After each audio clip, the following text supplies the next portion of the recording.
offer CPI trainings in the district throughout the school year.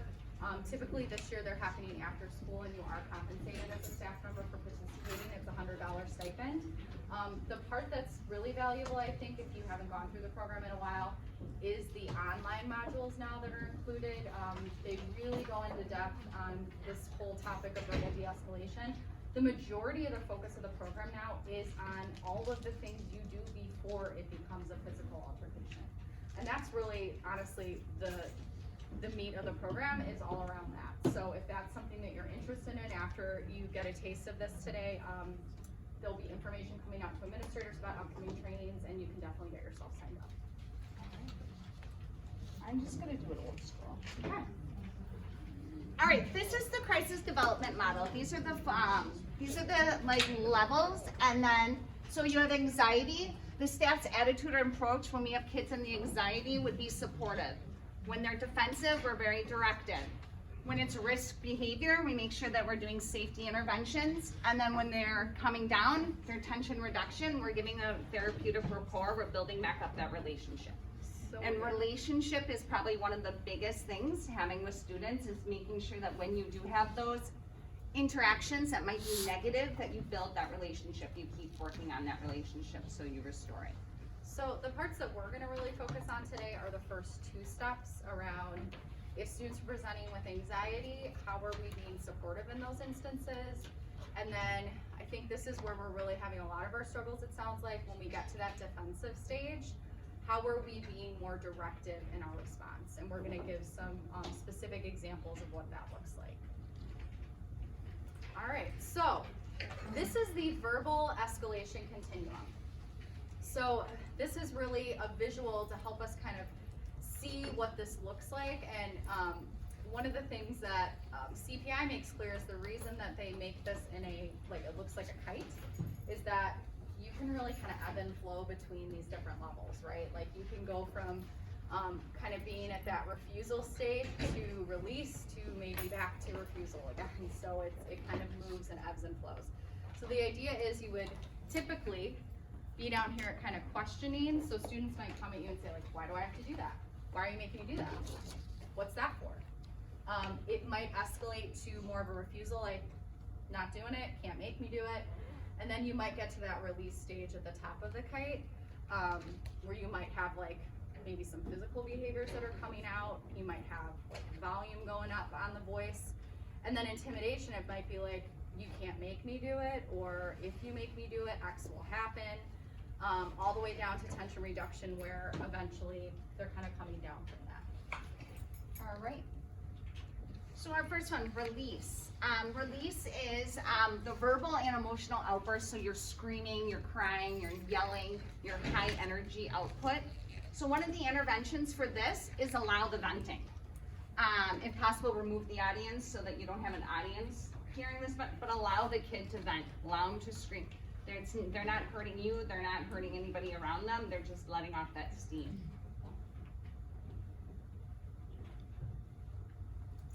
All right, so then refusal, that's that just like unwillingness to cooperate, follow instructions. So that would be like a verbal no, or further questioning where they're asking like, why are you making me do this? I don't get it, or just walking away. So the intervention here is limit setting, and we're gonna go through that in a little bit. And that's really, if you take anything away from today, I think limit setting is a really like practical piece of this that you could leave today and say, I'm gonna try limit setting with a student in the near future. I think it's something really practical you could take away from today. What you're doing is you're redirecting the person's focus and attention to the desired outcome. So limit setting is honestly, I mean, I've done it, you know, I've worked in early elementary all the way up through middle school level, and I found effectiveness at all of those levels with limit setting. All right, our next one, we have two different types of questioning. So one of our question is information seeking. So they're asking a rational question, they're seeking that information. We just want to give them that rational answer. So if they're like, why is the schedule changing? Because, you know, this is happening. Just making sure that we're giving them those rational responses so that they can maybe come down a little bit and understand why it's happening. Because a lot of time when that's happening, it's just about confusion. They just don't understand what's happening, so those emotions shoot up.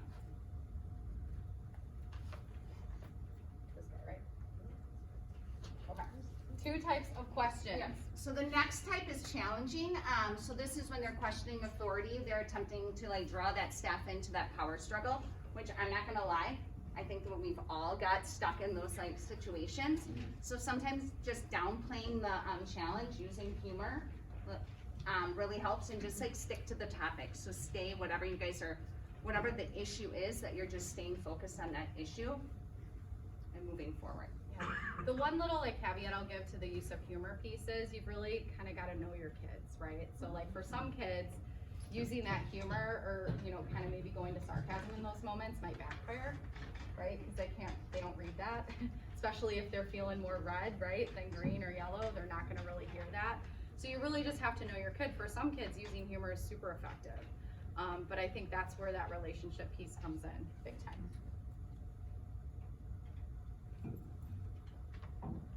Okay, so intimidation. At this point in that kite model, that verbal escalation continuum, individuals are verbally or non-verbally threatening staff members, okay? So this is really at the point where we've kind of shifted from verbal intervention to like we're on the cusp of potentially this being some type of maybe physical intervention situation, okay? So at that point, we really do need to take any threats the kids are saying or demonstrating seriously, and then seek assistance and wait for colleagues to arrive. So one of the things, if you do attend CPI training, that we talk about extensively is that team approach. Not that we're like, you know, in a circle ganging up on the kid, but the fact that you've got kind of staff in the wings ready if they need to swoop in and support you in those moments, okay? And that's when your crisis team, Jordan, you guys have a crisis team at East. Yeah. That's where that crisis team could be called to come in, because they've worked as a team, they kind of know those skills that, and have gone through CPI, so they understand it. And that's when that team would come in handy. Yeah, and then tension reduction, decrease in physical and emotional energy. So this is kind of like coming down, and for some kids, the coming down can be really loud, and it can be kind of dramatic. There can be tears, there might still be a little bit of yelling, sobbing in some instances. So this is where it's really important. This is the piece, we talk about this quite a bit in training, that we feel like we don't always make the time and space for, but this is where the relationship with the kids strengthens, right? So you need to kind of reestablish that therapeutic rapport with the student. Some of the language that we've seen to be really effective in those moments is to say things to the kid like, today happened, we're good, we're gonna move forward from this, right? Like, it's happened, I'm still here to support you. Like, I will be here tomorrow, I'm gonna continue to show up for you. Our relationship is not like irreversibly damaged, we're good. Like, we're gonna be okay, we're gonna work through this. That's really where the power comes in, that therapeutic rapport. And you're just trying to reestablish that relationship with the student. Again, we know kids that struggle and, you know, potentially have backgrounds where they've experienced trauma. They're not always trusting, right? They haven't had consistent trusting relationships always with adults, so they're gonna continue to question and to push back on that. And we just have to keep showing up repeatedly and saying, I've got you and I'm gonna continue to be here. And it's probably gonna take a while for them to believe that, right? Because adults have let them down before. All right, limit setting. So line setting is the one strategy that really works effectively across multiple scenarios. So limit setting is really just, there's three things you gotta remember. Keep it clear and simple, make it reasonable and enforceable. So like, don't scream at your kid like, I'm gonna take all of your Halloween candy away, like you can't have it, and then you don't like follow through with it. Or Christmas is canceled this year, it's not happening, right? Yeah. Like, So some examples of that is like to interrupt and redirect. When you do this, then we can do this.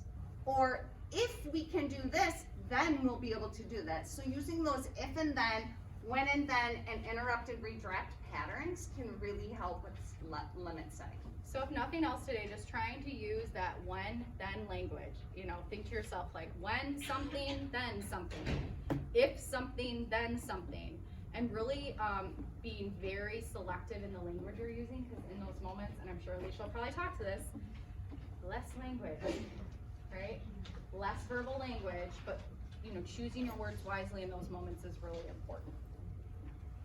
All right, guys, we're gonna do some dynamic practice. I know that's what you came for. I know. So if you guys can get into groups of like 3 or 4 people. We're not gonna make you get up and move. Yeah, you don't have to move around, but if you can just kind of hunch like around each other, that's what we need to.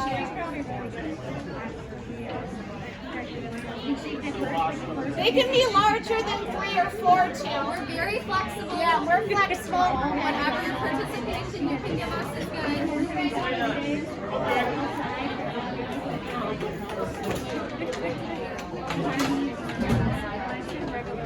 All right, guys, so for these, there's going to be some different scenarios that we are going to bring up on the board. We want you to read it. I'm not going to read it for you, but you guys can read it, and then I want you to discuss in your groups what level is the student at, and what approach would you use, and maybe give an example of something that you would use in that situation. I know you might be thinking to yourself, well, this isn't going to work. We're just like, this is just practice to get us talking about it, to get that language going so we can be more comfortable with it. All right, so our first example. I'll read it if you guys want. I can be accommodating. Would you like me to read it? Okay, All right. okay, here we go. All right, Xander is in the 8th grade and has a history of violence and getting into fights. He has returned from a 3-day suspension after his last fight. When Xander goes to math class, he sees Mr. Gray, a substitute teacher, is filling in. Math is the only class Xander does well in and enjoys, and in part because of his teacher. Xander is upset that his regular teacher is absent. He begins to badger the other students, refuses to cooperate, and creates chaos. When Mr. Gray tells Xander to sit down or he'll send him to the principal's office, Xander starts swearing and makes threats. Then he knocks over the chair.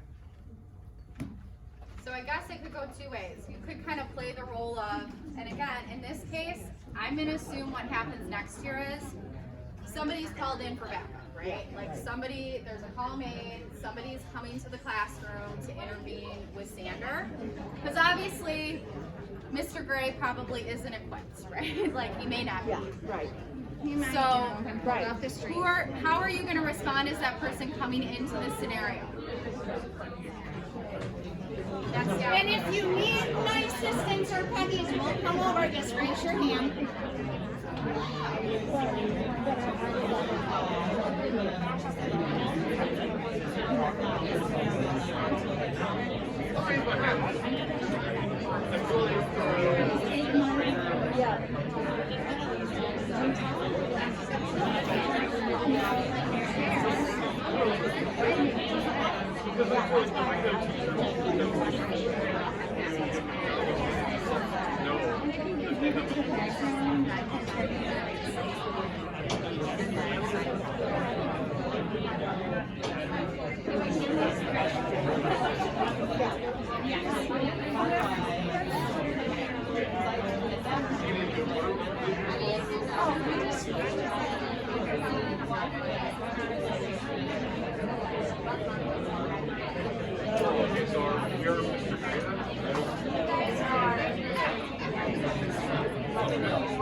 Okay, guys, we are gonna bring it back together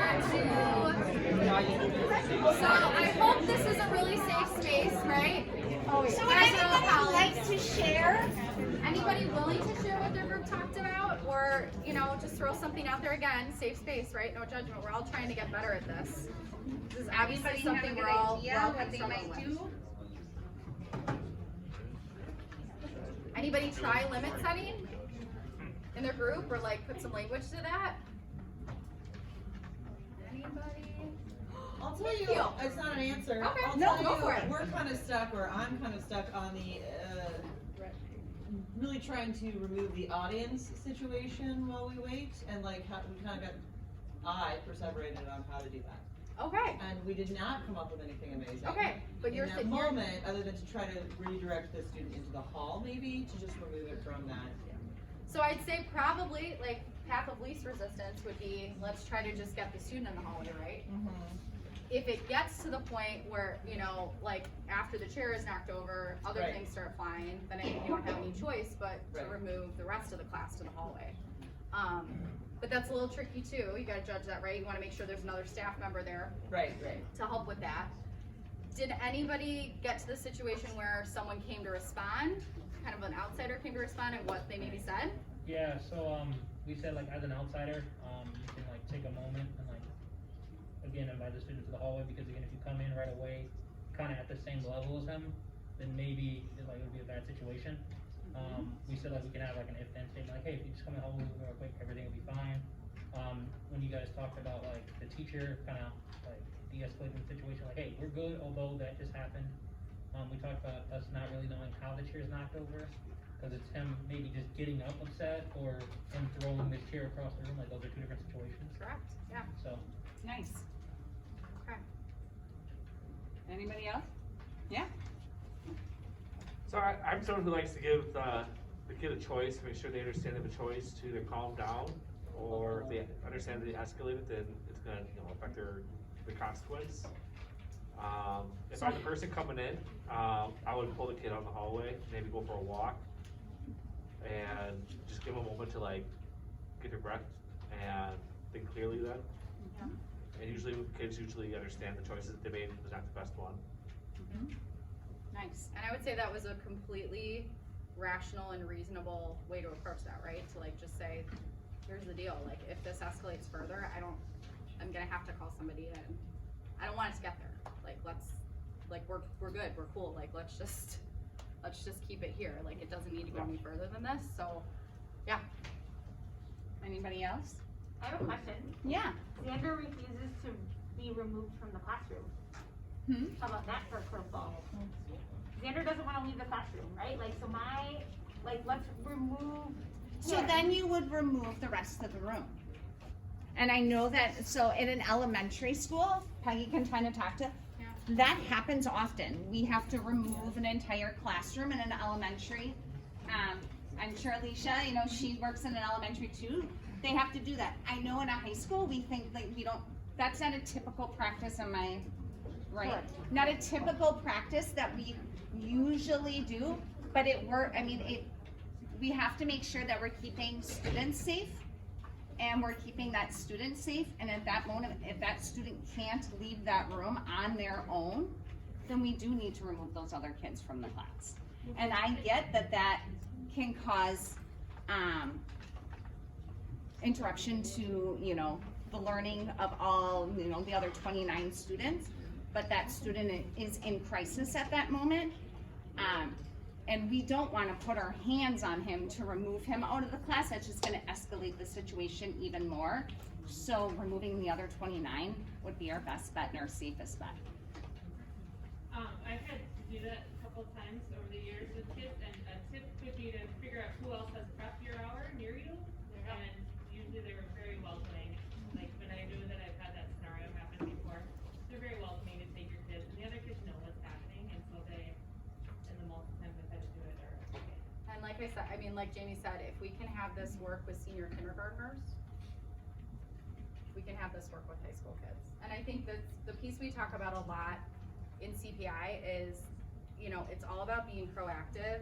And this is where like knowing your kids really comes in, right? So if you know you've had that situation, that's a great example of talk to somebody who's near your classroom, figure out if they have their prep, can you use that space? Just having that plan.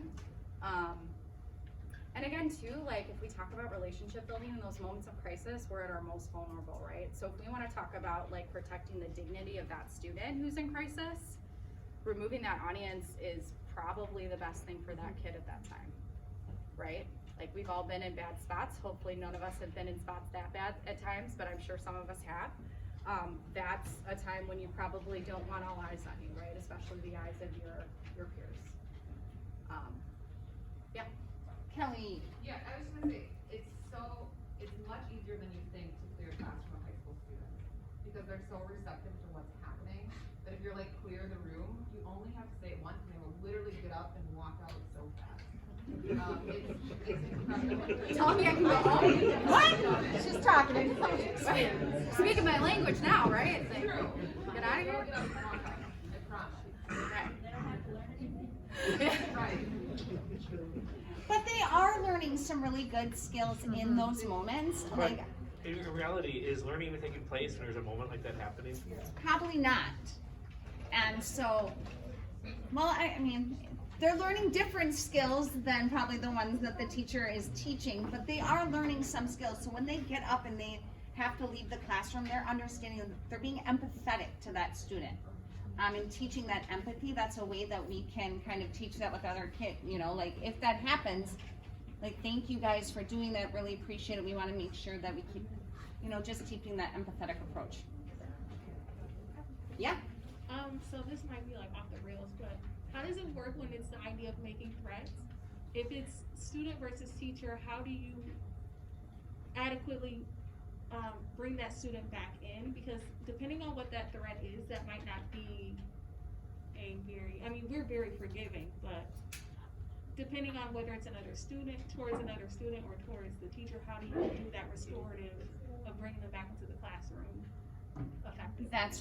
I think that's your relationship building, just like, you know, maybe if like that day, maybe Ms. Roberts couldn't meet with that student, kind of go over that situation that happened, maybe she's gonna send them an email.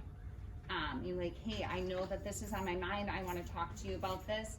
If it's towards another student, you can mediate a conversation between those two students about what happened, to try to build that relationship.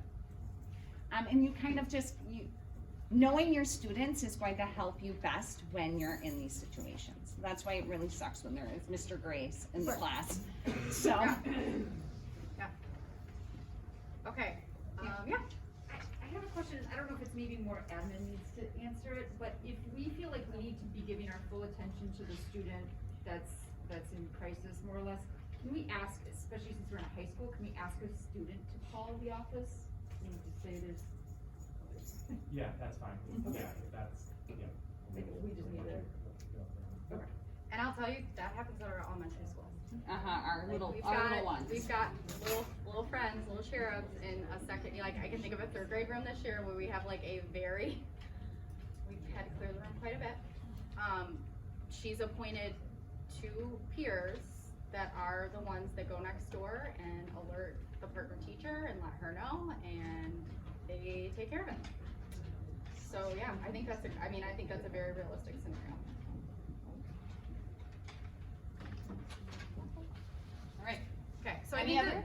the big thing, I guess my big message is, the power of thinking through this now and talking about all this stuff is, in those moments, like you've got some stuff in your tool bag, right? Like, you'd be like, okay, I've got some things I'm gonna at least try. And that's why it's so, and I'll just give a little more PR for CPI. I think that's what's so great about CPI is you feel like you have that foundation then to say, okay, I've like thought through some of this, I've talked to colleagues about it, we worked through scenarios, we problem solved through those things. So in those moments, you feel like you've got some things that you could try. Do we wanna do one more? Okay. All right, our next example, oh, I can't talk Sorry, today. this is gonna be our last one. for today. Beatrice tells staff to just hurry up and do your damn job, and asks, do you even know what you're doing? How would you handle this? You know, this might happen on a daily basis, not you.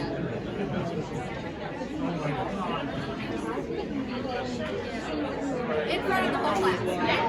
In front of the whole class, she In front of says. the whole class. She just lets us one in, so.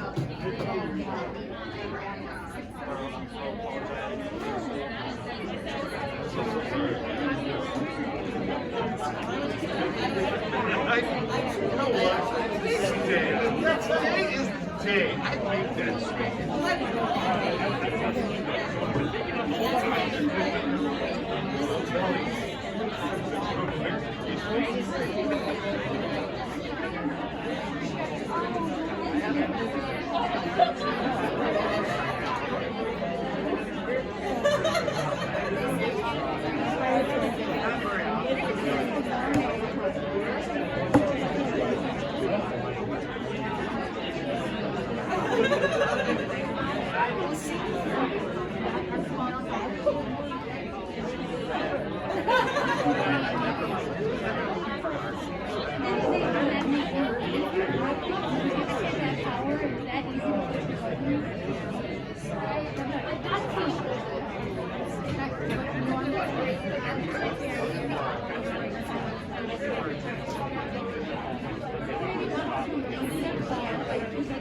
So Jordan Love era again this week.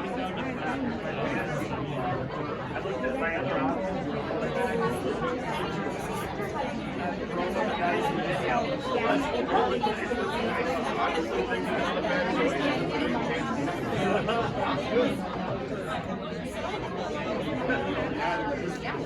Alright guys.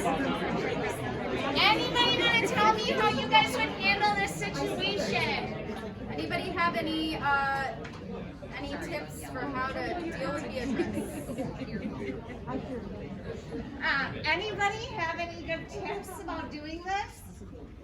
Handle, yeah. Deflect and diffuse with humor. Mm-hmm. Yeah, You're absolutely right. I have no idea what I'm doing. I'm just getting paid to do it. there you go. Nice. Okay. That's how I would have handled it too. So. I would have probably gone to humor. I would have tried that first. Right? Anybody else?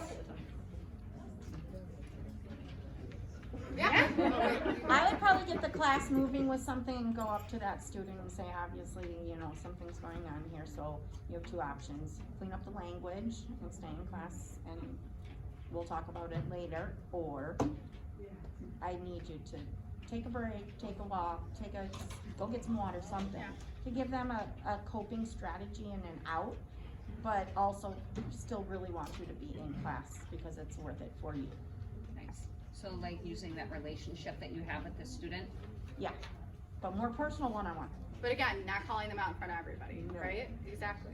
Sorry, and then I think I saw one back here. I'm moving forward with the class in this situation, but that assumes I have a break my phone. I'm calling home and I'm asking, you know, what's going on, and this is what happened in the classroom. Okay. And I'm talking about my credentials and the fact that I actually do know what I'm doing.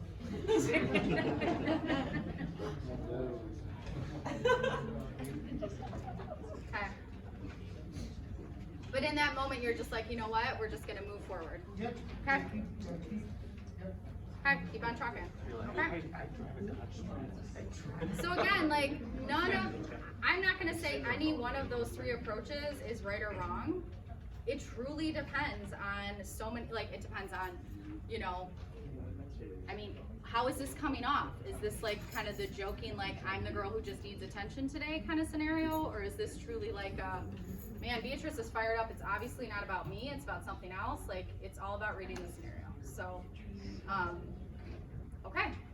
All right, we are going, one thing, so we have a couple more examples, but we will let you guys off the hook.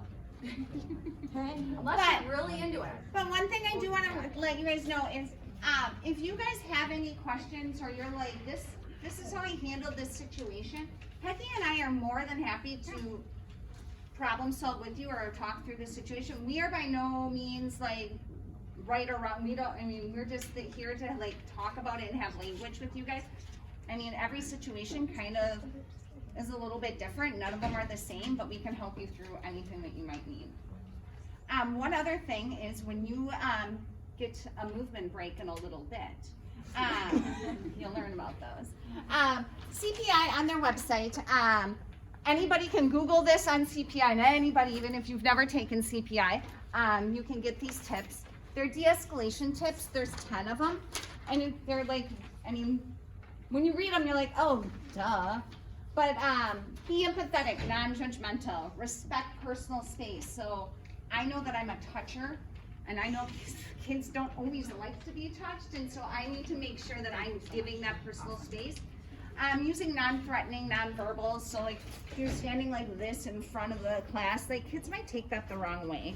And sometimes if you are grumpy or having a kind of a crappy day, sometimes letting kids know that today's not my best day, so that other kids can have that empathy, you know, be more empathetic towards you, but so they understand, you know, where you're coming from that day. Avoid overreacting. Sometimes when we're really tired, or it's been a really shitty day, or we're just tired, or it's just that day. Sometimes we may overreact to situations that, if we think about it, you know, a couple hours later, we're like, yeah, I probably shouldn't have done that.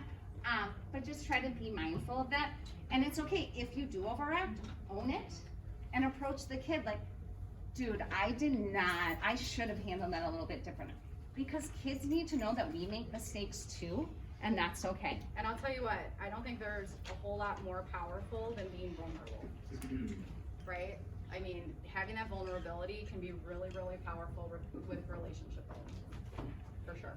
Focus on feelings. Sometimes we're like, yeah, I have no idea why you're feeling like that, but they obviously are having those feelings for a reason, and to them they're very valid. So we need to make sure that we're noticing them.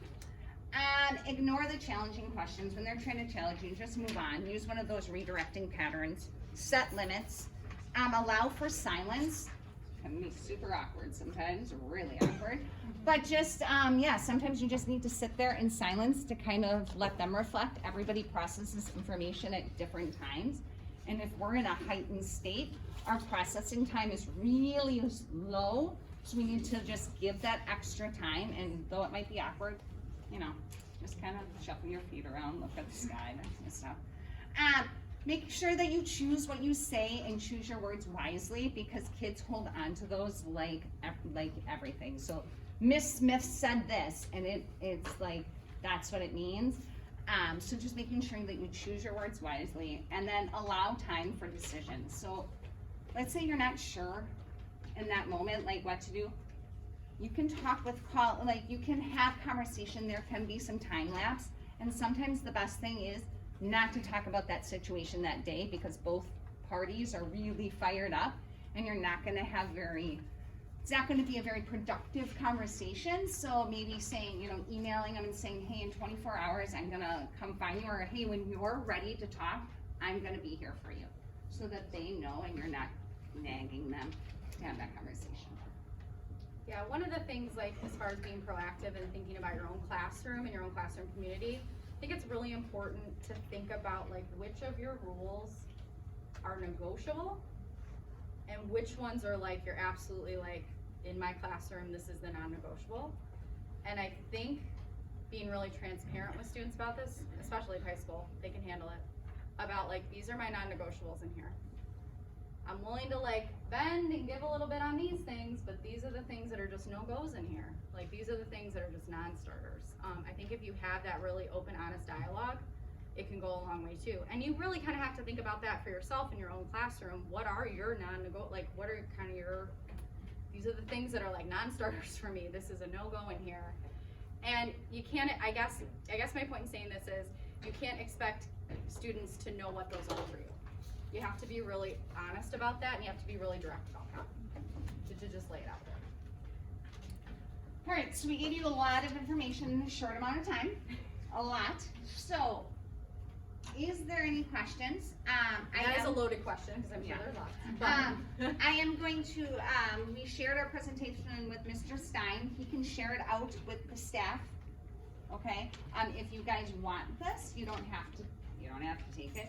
But it might be if you need to review any of the different levels or interventions that you could use, let me know. And also, I think the first or second week of January is when the next CPI will be held. It's not, the date's not set, but it's gonna be in the first 2 weeks of January. It will be after school on a Thursday at Fisher Building. You guys sign up. Anybody who wants to be there.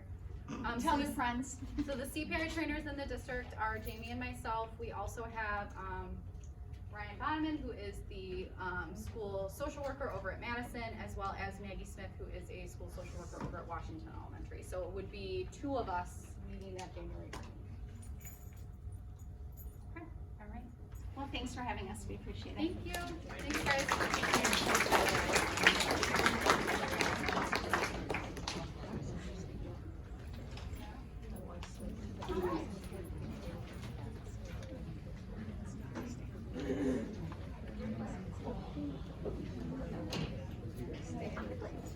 Alright, we are going to take a functional movement break. I have some handouts that I'll be referencing and that you might find helpful for the tools I'm teaching over here. And you can also get the verbal de-escalation handout.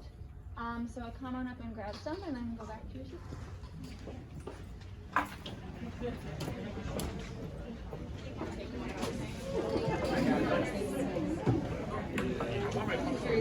You need a bio room?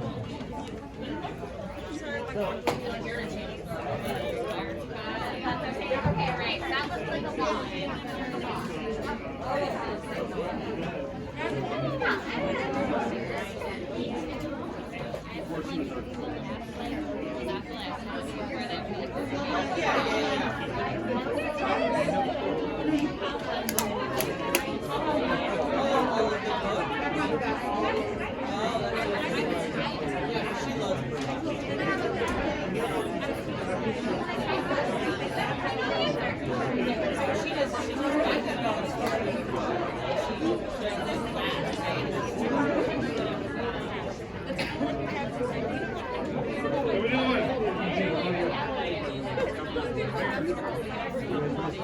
So tired.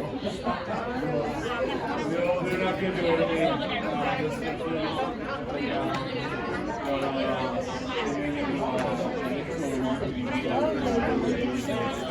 I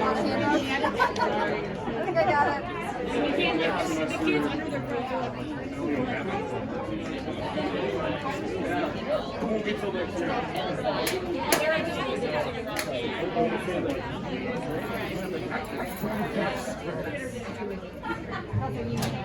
Dodge Stratus.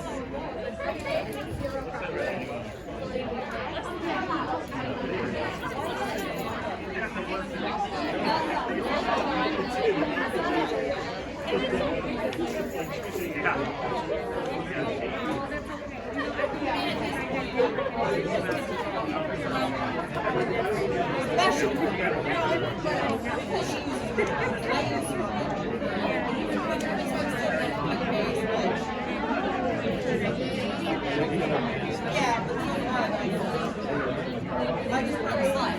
She doesn't have a slide. So that would definitely.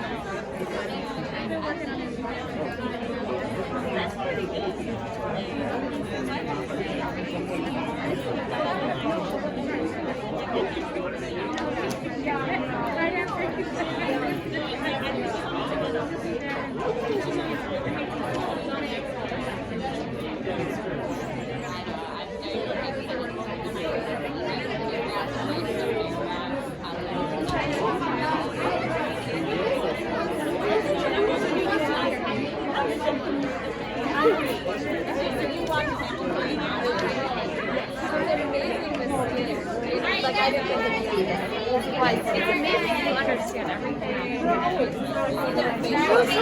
don't know though.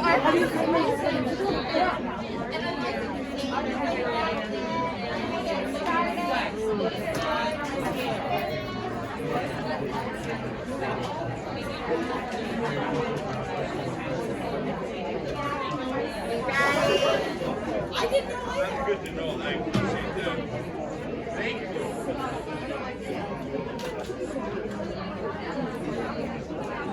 Yeah?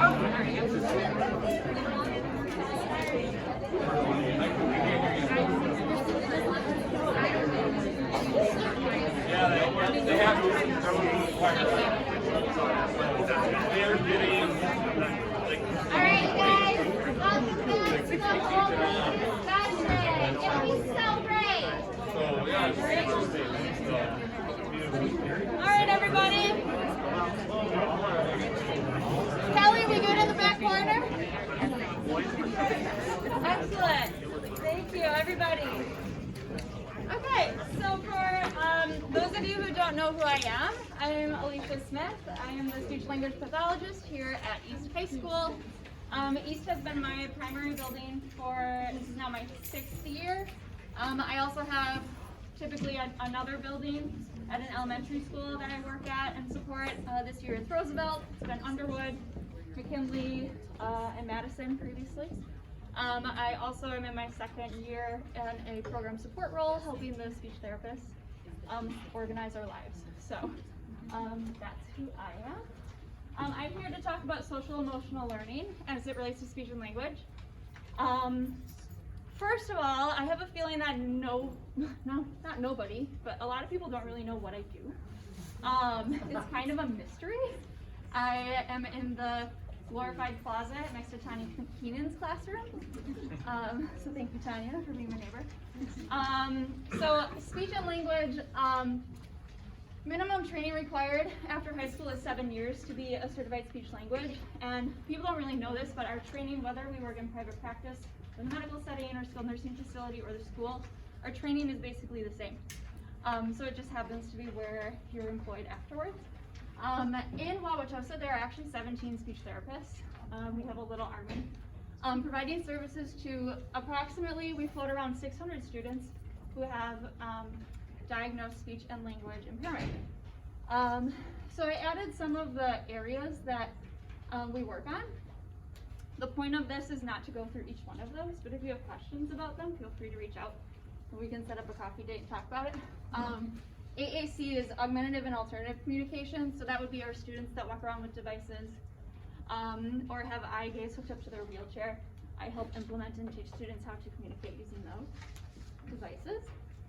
Pragmatic language is a fancy word for social skills, using language effectively. These two we do not address in schools according to DPI, Wisconsin. But in the medical setting, we can treat feeding and swallowing disorders and executive functioning skills as they relate to cognitive aspects of communication, like for TBI, traumatic brain injuries, aphasia, stroke patients, things like that. So, any questions on that? Super brief. Cool. All right. So, what does speech and language have to do with social emotional learning? I'm gonna apologize right now to my oral comm teachers in the room. I'm not gonna lie, I'm a little nervous, so I'm sorry if I look at my notes more than I should. So I basically teach students to use language skills for 3 main areas: problem solving, communicating, and emotional regulation. So the problem solving would be that critical thinking. Can I identify that a problem is happening, and can I identify the potential solutions? Sometimes I'll write IEP goals just for that, and sometimes we might work on it for 4 years. Communicating obviously is the things like asking for help, interacting with others. Can I interact in a group? Can I initiate and maintain conversations that are on topic and have expected social behaviors? And can I form positive relationships with peers? Sometimes or most times when I get freshmen, the first thing I ask is, who are you sitting next to at lunch? Because that's my first indication if they have a friend group and if they have found someone that they feel comfortable with. And emotional regulation, recognizing their own emotions and the emotions of others, and being able to use their language-based strategies to regulate those emotions. Any questions on that? Okay. The thing I forgot to mention on the first slide, sorry, is that there are 30 students about at East that receive speech and language here at East. So odds are is you have a student in your class that does have speech in their IEP and is on my caseload. And the other thing I wanted to mention is that it is possible for a student to have an IEP that is only speech only, in that case, I would be the case manager, so that's when I send my IEP at a glance to you, and it's like, by the way, I'm the case manager. That's because a lot of people don't know that special ed teachers aren't the only people that can be case managers. In that case, it can be me. So I just wanted to make sure, while I all have you looking at me, that I clarified that. So thank you for letting me go back. Okay. So I was asked to kind of explain what happens to the brain when it's under stress, and why is it that when you're having a stressful moment and someone's like, Alicia, it's not a big deal. And you're like, okay, to you it's not, and you kind of freak out. Or they tell you to calm down, and you're like, don't tell me to calm down, right? You're so heightened in that moment that we just talked about with Jamie and Peggy, that your brain isn't able to process that language that people are throwing at you and to use as critical thinking skills. So, this graphic, I'm not mentions PTSD. I'm not saying we all have PTSD or our students all have PTSD. I just like the graphic. Basically, the stress. Can you do the next? So when you're under stress, your amygdala and your midbrain, which I know Sonia kind of talked about this at the beginning of the year. Green zone is super on fire. Your emotional processing, your ability to identify threats is super heightened, which tells the hypothalamus, which is also in the midbrain, to tell your nervous system to fight or flee, which is causing those physical reactions. However, prefrontal cortex, which we know is very much developing in adolescent brains, do we not? Where we do reasoning, judgment, logical thinking before acting, our cortex. We also have Wernicke's area, which is for language comprehension, and Broca's area for speech production, so your inability to think of what you're saying. And you know how like when you're in an argument and then you're driving home and you think of exactly what you should have said, and you're like, missed opportunity? Your amygdala was on fire. All of this not able to interact, right? So the amygdala is so efficient about warning us about the threats that it reacts before all of your cortex, and your prefrontal cortex is able to intervene and help you out. So basically, what we're trying to teach students, keeping in mind that neurons that fire together wire together, and I love that phrase. So if we have the prefrontal cortex wiring with the amygdala, and we're able to practice that skill of using our language-based strategies to regulate ourselves before this kind of takes over and goes out of control, then the more that they do that, the easier that's going to be. Does that make sense? Okay, any questions on that? Did anyone have like a light bulb moment? No? Okay, cool. Okay, so what does this look like in students? Again, Sonny kind of went over this at the beginning of the year, but the fight, flight, and freeze, demanding and controlling, the anxious, wanting to run away, zoned out, non-responsive. Those are signs that that amygdala and that midbrain are really being activated, and we're not able to use our language strategies and our critical thinking strategies and our executive functioning strategies to regulate ourselves. All right. So I have a couple case studies, and we'll reference these when we talk about what we can do. I'm going to give you a strategy that you can immediately take back to your classrooms and to your students. So case study 1 is, you tell a student to put their cell phone away and they respond by yelling at you. Raise your hand if this has happened to you. Okay, so when I have a teacher come into my office and they're like, so this happened with our friend. These are the types of things that's going through my brain. Okay, what does it take to not yell at someone? Okay, what are the skills that could have possibly broken down that we need to address, and I need to follow up with that student, or maybe provide some visual supports, or whatever it may be.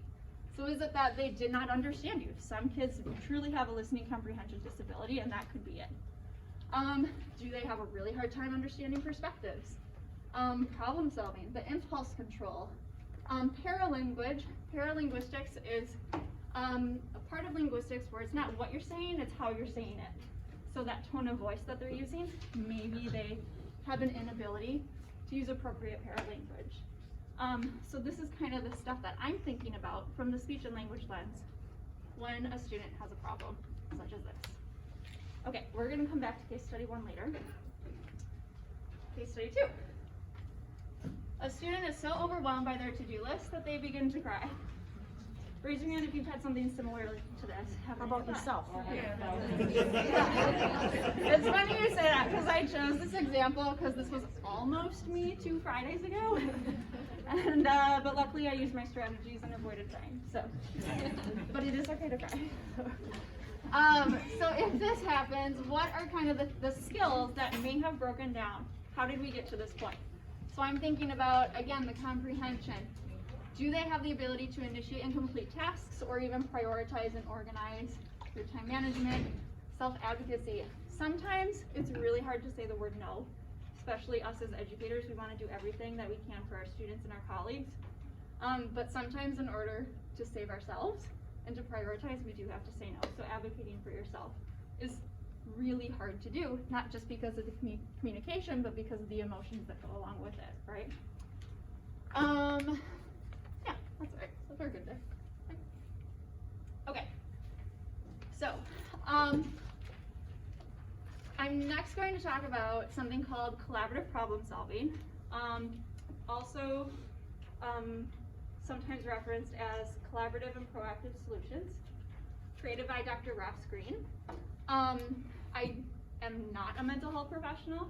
Dr. Ross Green is a psychologist. However, anybody can use these strategies.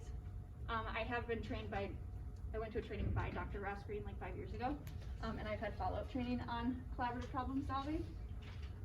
But his main quote around this, the concept of collaborative problem solving is kids do well if they can. Let me flip to my notes. So this is very different than kids do well if they want to. I think a lot of times there's a traditional way of looking at things. Well, they're just lazy. They just don't want to. And if you're focused on behaviors as a want or a yearn, then the only thing you're going to be doing to help that student is to try to get them to want to, right? And sometimes that doesn't work. Sometimes getting the grade as the reward is not going to help them, because it's not that they don't want to, it's because that they don't have an ability to, that there's a lacking skill or an unsolved problem. So collaborative problem solving kind of helps us with that whole concept and reframing how we're thinking, and what now like 50 years of neuroscience research is telling us about behaviors and students not being able to do well, because kids do well if they can. So we can basically categorize behaviors into 2 main categories. First, you have the crying, unhappy, anxious behaviors, right? And you also have the non-compliant, aggressive type behaviors, the kicking, the swearing, the screaming. Our crying, unhappy, anxious presentation of behaviors tends to get a lot more empathy from adults and staff and parents, right? So think about if you have a student that's crying in your class, who do you send them to? Anybody? Student services, exactly. If you have a student that has the more aggressive behaviors, the non-compliant, kicking, swearing, we just talked about this, what do we do? Office or the Austria or something. Yeah, you call an administrator, right? Mm-hmm. So we have 2 very different reactions. Yeah, basically the non-compliant behaviors are bringing out the worst in us adults. This collaborative problem solving model will work for both types of students, our imploders and our exploders.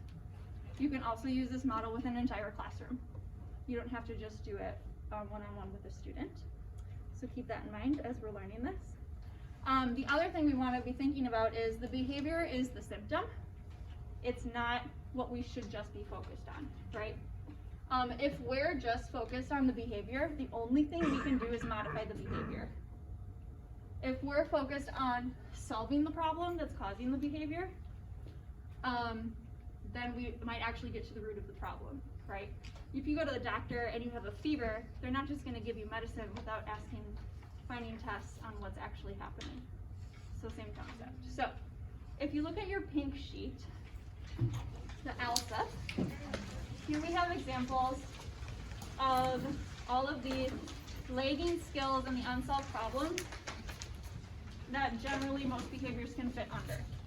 So think about maybe the one student that gives you the most grief, or maybe pushes your boundaries as a professional, and what kind of lagging skills that they might have based on their behaviors. Okay, so if you're solving problems causing the behavior, you've now chosen this path, are you going to impose your will unilaterally and just tell them how to solve the problem? Hey, you're on your cell phone too much, you gotta keep it in your locker. Or are you going to work with them and use the child as your teammate and your partner and come up with a solution? Not only are you teaching them how to problem solve using real life problems, you're teaching them to take ownership of their solutions, and you're also building that rapport with them, right? You're not just gonna be telling them. So in the other handouts, the top say like Plan B. I wanna explain to you what the Plan B means, because there's a Plan A and a Plan B.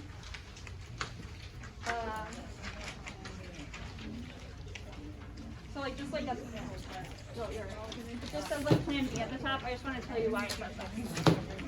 So Plan A would be imposing your will unilaterally. So sometimes we do have to go with a Plan A, and that would be in times of like real big safety concerns. No, you're not crossing the street right now.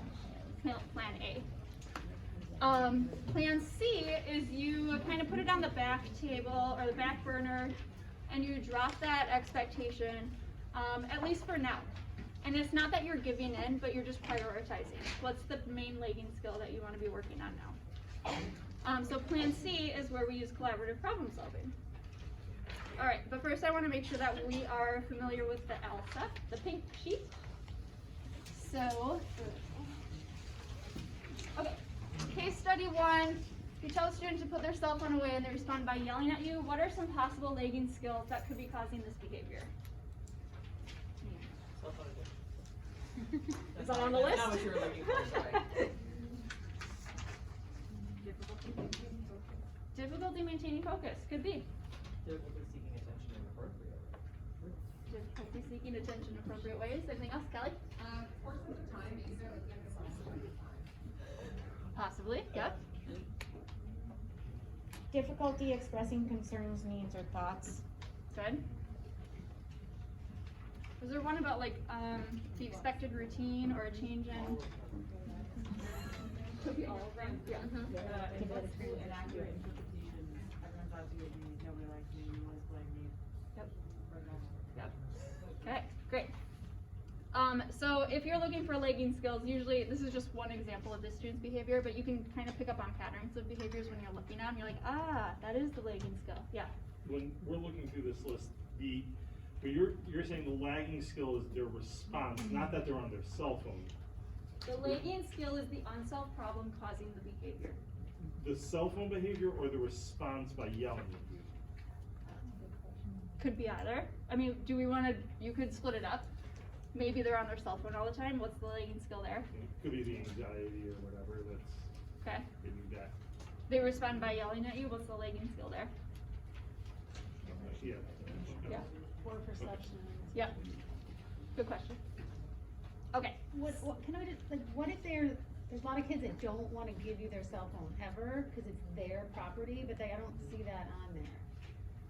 Like, they really, you Yeah. can't take it, it's mine. So Right. that's where I would wonder why, Why? and that's where I would use the collaborative problem solving model with them, which I will give you exactly what to say in that situation. Okay.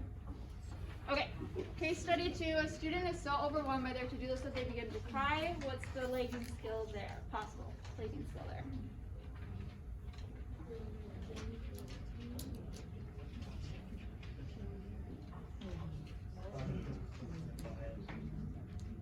Hmm? I'm sorry, I didn't hear you. Distortion and bias, yep.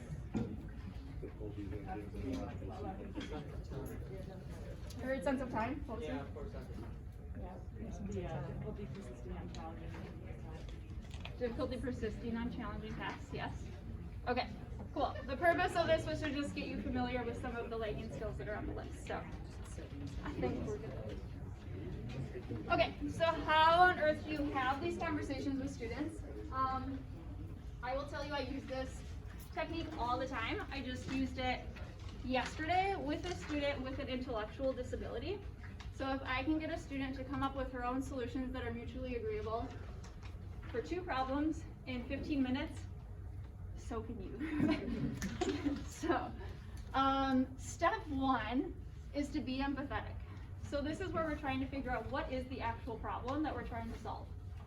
Sometimes what we perceive as the problem is not actually the problem. Like your child might not want to go to the dentist, and you might assume that that's because they don't like the feeling of the drill in their mouth. Yep. But it could just be that they don't like the music. So you just never really know unless you actually ask the child.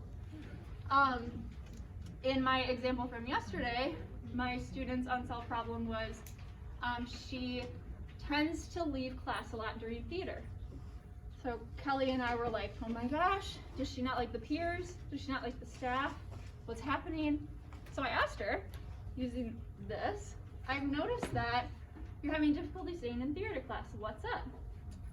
And one of her reasons, she had 3. Her second one was, we stand a lot in theater class. It's like, oh, okay. So that's a very different solution than what we may have done, which, we may have switched the A schedule. Not gonna solve the problem, is it? So really working with the child as a teammate, getting their input, and helping them identify the problem and identify the solutions. So during this time, you're gonna use the I've noticed that, can you fill me in, what's going on, what's up? We're not gonna assume or blame. We're gonna use wait time. Wait time is awkward. Yeah, we just talked about that, but it's so necessary. The other phrase that I love to use in this step 1 is tell me more. If they just give me a 1-sentence answer, if I say, tell me more, I can usually get at least 1 to 3 more sentences by that one simple phrase. So just encouraging them to keep talking. And sometimes they don't know what they're gonna say, but you might just get a little nugget that's gonna be your breakthrough moment. Okay. Okay, so we're gonna use the difficulty plus the verb. You're having difficulty staying in class. You're having difficulty participating in Socratic seminars. You're not gonna give them your rationale or what you think is the reason, and you're gonna be specific. Like I said, you're gonna say difficulty speaking during Socratic seminars. That might be a way different reason than speaking during whole group lessons. You're not gonna say you're having difficulty arriving on time to every class, because every class might have its own problem, right? Keeping them from showing up on time. So start with your heavy hitters, like what's the main problem? Prioritize, right? And be specific. So I'm not gonna read these out loud, but these are examples. Difficulty arriving, difficulty retrieving. So you can see that pattern where you're just saying, I've noticed that you're having difficulty, verb ing.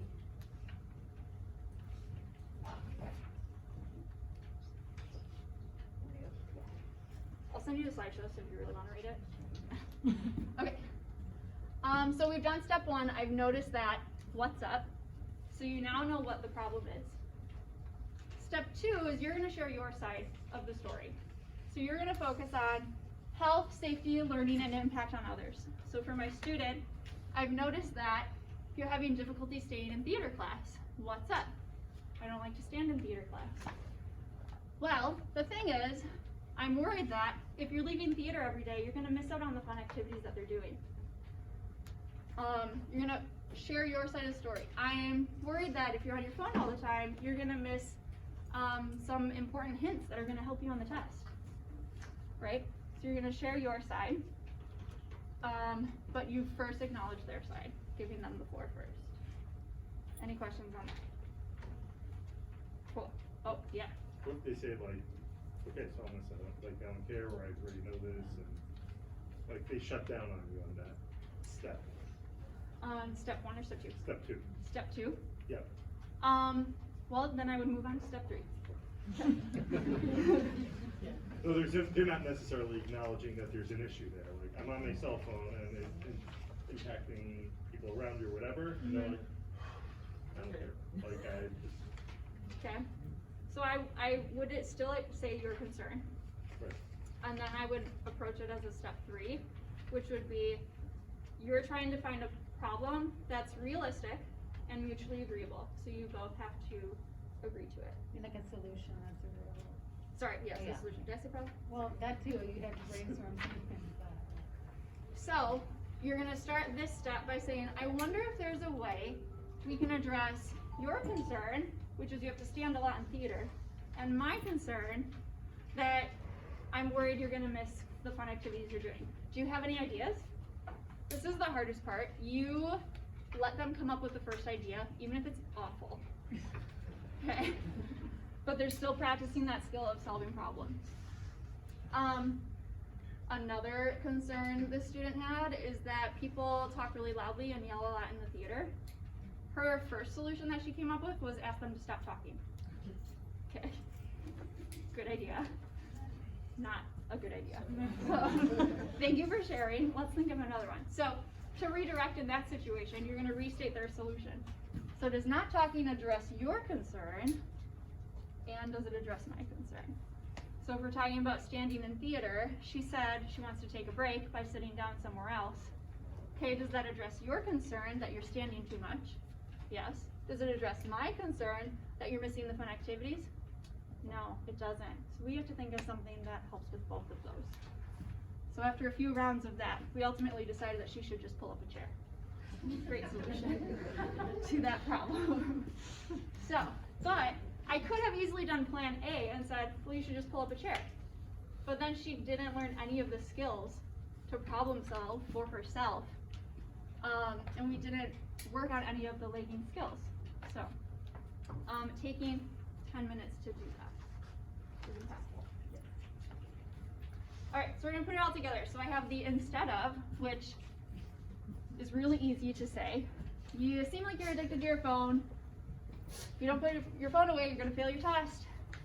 You need to keep it in your locker, in your backpack, right? I think we've all probably, I've said this, like, okay, cool. I've noticed that keeping your cell phone in your backpack has been tough lately. What's going on? You don't know why they're always on their phone. Maybe family members in the hospital and they're constantly checking, right? I'm worried that if you're focused on your phone, you're going to miss important information and not do as well as you like on the test. Do you have blah, blah, blah? Do you have any ideas? I wonder if there's a way you can check if your mom has texted you, but also keeps you focused on what we're doing in class. Do you have any ideas? So working with the child together instead of just imposing your will.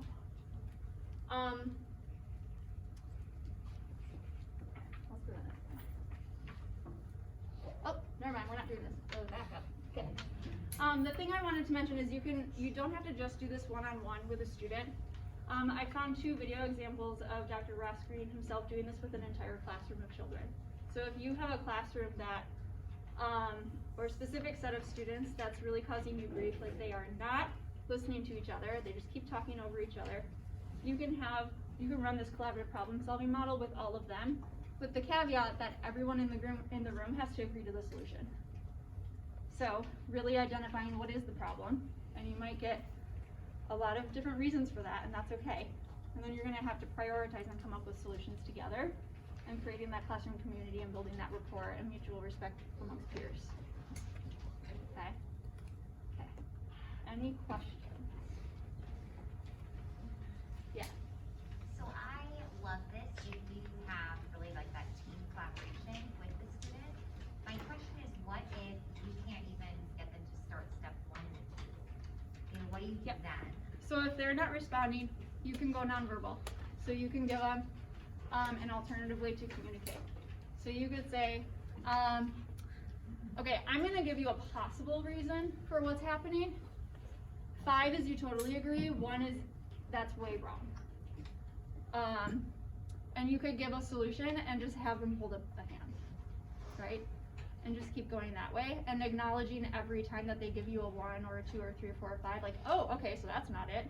And then throwing another one at them. Oh, 5, okay, there might be something going on there. Thank you for sharing. And then going through the possible solutions. So if they're just not gonna respond, that could be one way to do it. Yeah. I've also had it where students communicate a lot better if they're just writing it down. Just giving them like the question instead of telling it to them and having them, speak it back, have them write it down with a sticky note. I did it in summer school, figured out we just chatted over a Google document across the room. So that way nobody else knew we were talking, but we were on that Google document talking to answer questions. Yeah, I have also used this template. I've noticed that I'm worried that in a Google Doc with a child. And that has also been productive. There's something else I was gonna say, but now I can't remember.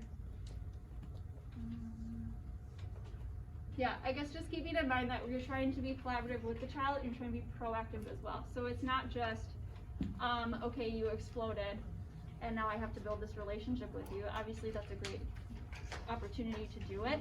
But if you're noticing a pattern of behaviors, checking in with the child and using this framework can be easy. The blue handout is like, if you're new to this model, will be really helpful for you to kind of pre-think what you're gonna say.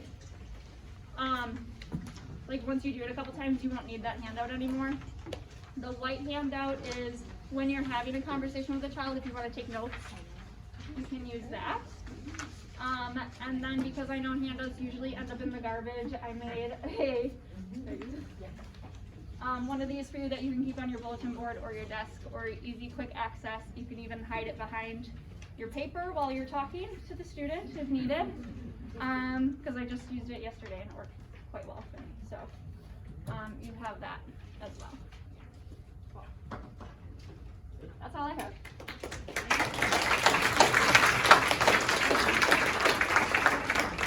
Just want to thank Ms. Smith and then Peggy and Jamie, they left early, for providing us with those 2 sessions. We're gonna call it a day. We're gonna do Ms. Roberts' activity on another meeting. So expect everyone's time because it's almost 3:40. So have a good night. Yes.